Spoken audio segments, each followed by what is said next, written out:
Assalamualaikum warahmatullahi wabarakatuh. Selamat pagi anak-anak, apa kabar kalian semua?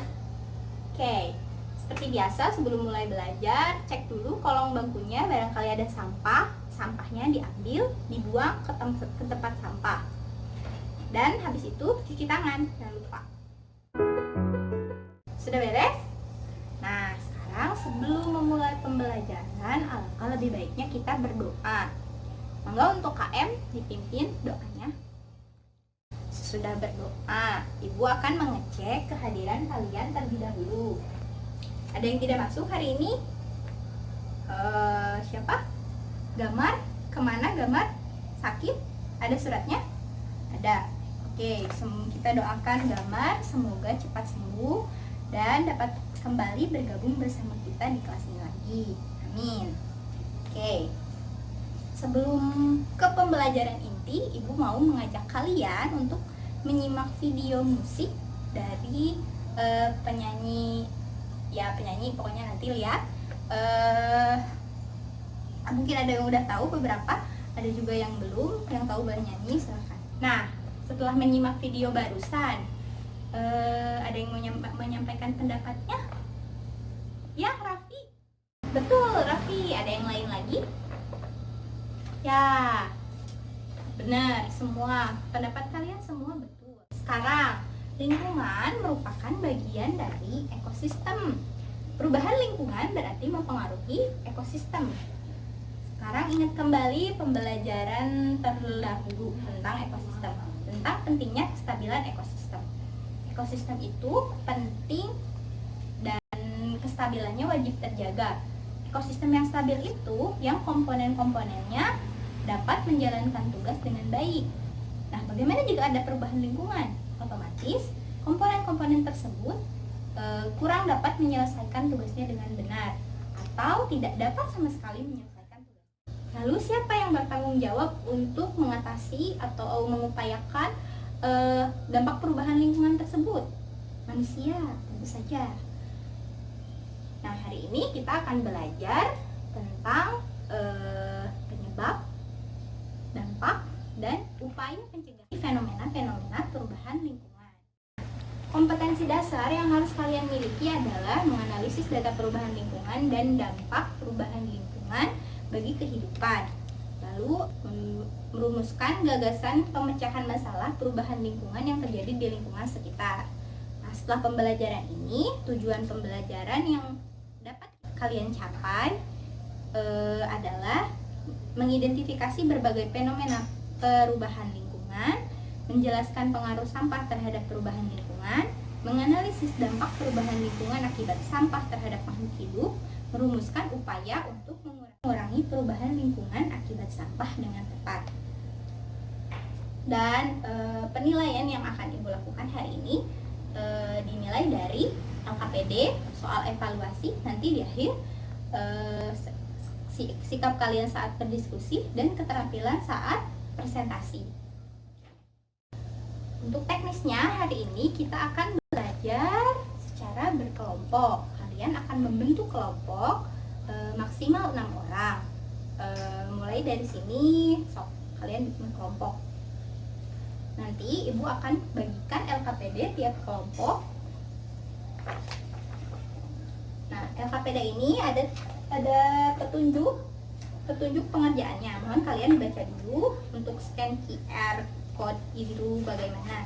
Di sini ada QR code yang berisi wacana dari jawaban wacana yang harus diselesaikan dengan pertanyaan berikut ini. Tuh, ada 3. Nah, LKS ini harus kalian selesaikan selama 30 menit. Dan hasil diskusinya harus kalian presentasikan ke depan. Nanti ada yang presentasi perwakilan saja. Lalu pastikan kalian untuk ikut andil berdiskusi. Jadi jangan di anggota pasif. Oke? Kan? Nah, mulai dari sini ini kelompok 1, kelompok 2, kelompok 3, kelompok 4, kelompok 5. Oke, ingat-ingat itu. Sebelum mulai diskusi, coba perhatikan Ibu sebentar. Lihat dulu gambar berikut ini. ini adalah fenomena perubahan lingkungan. Apa yang bisa kalian lihat? Masalah apa yang ada di gambar tersebut? Ya, acungkan tangan. Ya, ada siapa? Raffi? Ya, kenapa Raffi? Kekeringan. Iya, betul. Airnya hilang, airnya tidak ada. Airnya apa? Fenomena ini disebabkan oleh apa? Oleh faktor apa? Faktor alam bisa, faktor manusia bisa juga. Memang fenomena perubahan lingkungan itu sangat berkaitan dengan aktivitas manusia. Jadi manusia itu menyebabkan aktivitas manusia itu menyebabkan perubahan alam, termasuk sungai. Sekarang Ibu akan membagikan LKPD-nya pada tiap kelompok. Kalian harus mengerjakannya bersama-sama. Pastikan setiap anggota kelompok ikut berdiskusi ya.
Sekarang sudah 30 menit. LKPD-nya harus sudah selesai. Hasil diskusi kalian seperti yang sudah tadi kita bicarakan harus dipresentasikan ke depan. Ada ke perwakilan 3 kelompok saja. Oke? Ya, siapa yang mau?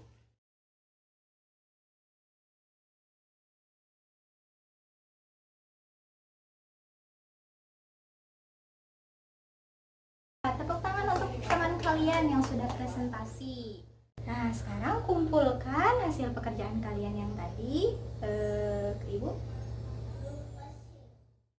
Nah, sekarang coba kita menganalisis jawaban-jawaban dari kelompok yang sudah maju. Solusi apa yang tepat untuk menyelesaikan permasalahan yang ada pada LKPD kalian? Permasalahan ini mencakup sampah. Oke, berarti penyebab utamanya adalah sampah. Fenomenanya ada 3. Ada pencemaran udara, pencemaran air, dan pencemaran tanah. Nah, ketiga pencemaran ini di wacana tersebut disebabkan oleh sampah. Jadi pengaruh sampah terhadap 3 fenomena ini apa? Begitu kan? Nah, sekarang dampaknya dari sampah itu apa? Lalu upayanya bagaimana? Dampak yang ditimbulkan oleh sampah tadi sudah banyak, sudah teman-teman kalian kemukakan. Betul seperti itu. Dan solusi apa yang tepat? Yang pertama, tadi juga sudah disinggung, yaitu tentang jangan buang sampah sembarangan. Tentu saja. Lalu pengurangan penggunaan plastik. Lalu apa bisa kita sama sekali tidak menggunakan plastik? Tidak bisa. Ya, tentu saja tidak bisa. Karena kehidupan kita itu banyak didukung oleh plastik. Tuh. Jadi mana mungkin kita tidak menghasilkan sampah plastik. Hanya kita bisa mengurangi atau meminimalkan sampah tersebut. Nah, dari kegiatan tadi kita sudah belajar mengenai gambaran umum perubahan lingkungan, penyebab perubahan lingkungan, dampak perubahan lingkungan, dan upaya mengatasi perubahan lingkungan. Dari gambaran umumnya saja, perubahan lingkungan ini dapat dilihat bahwa terjadi perubahan pada lingkungan dari yang asri menjadi tidak asri. Adapun faktor penyebab perubahan lingkungan yaitu ada dari faktor manusia dan faktor alam. Manusia dapat menjadi faktor perubahan lingkungan karena aktivitasnya mempengaruhi lingkungan tersebut. Sedangkan faktor alam biasanya diakibatkan oleh bencana alam yang dapat merubah suatu lingkungan tersebut. Dan biasanya bencana alam ini terkait dengan suksesi jika dalam dihubungkan dengan konteks ekosistem. Adapun dampak perubahan lingkungan yang dirasakan dunia adalah hilangnya keanekaragaman hayati. Yang kedua, berkurangnya fungsi hutan, dan ketiga, terjadi pemanasan global atau global warming.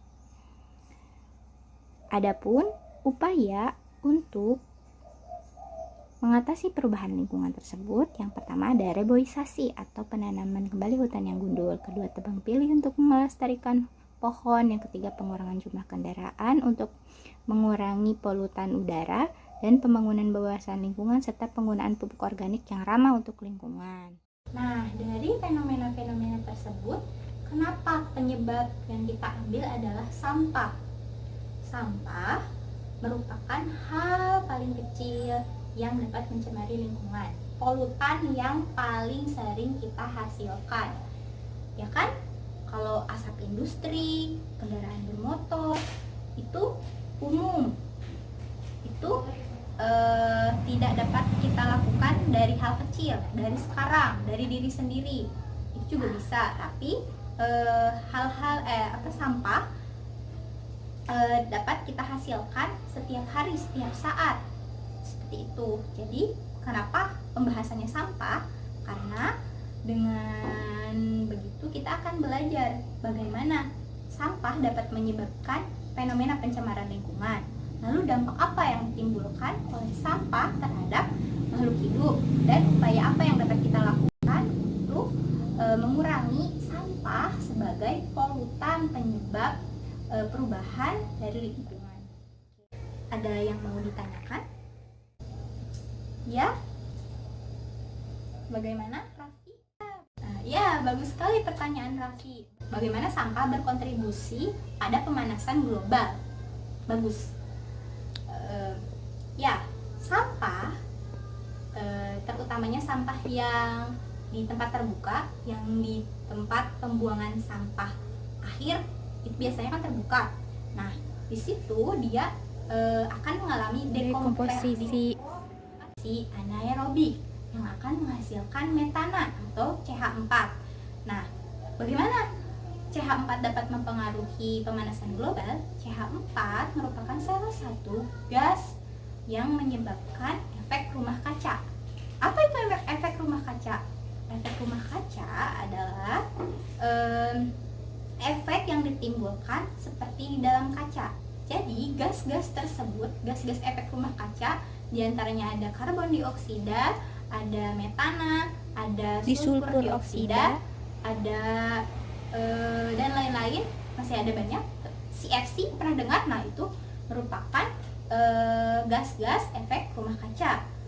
Gas-gas tersebut akan menghalangi pemantulan sinar matahari ke bumi dan menjebak sinar tersebut tidak dapat dikembalikan oleh pantulan bumi, jadi tidak kembali keluar, tapi malah terjebak masuk lagi ke bumi, sehingga menyebabkan bumi menjadi lebih hangat atau lebih panas, seperti itu.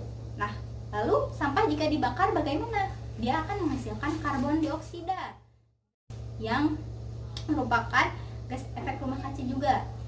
Nah, bahaya mana? Metana dan CO2. Berdasarkan yang Ibu tahu, metana berpotensi untuk menyerap pantulan sinar matahari 20 kali dari CO2.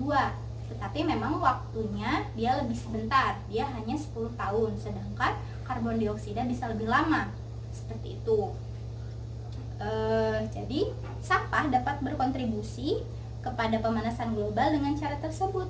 Lalu bagaimana untuk menanggulangi hal tersebut? Ya, kalian sudah tadi ada yang bilang pengomposan kalau tidak salah. Nah, salah satunya untuk menanggulangi sampah yang terutama sampah organik adalah pengomposan. Kita kita sudah hampir mau selesai. Sekarang ada yang mau menyimpulkan tentang pembelajaran kita hari ini?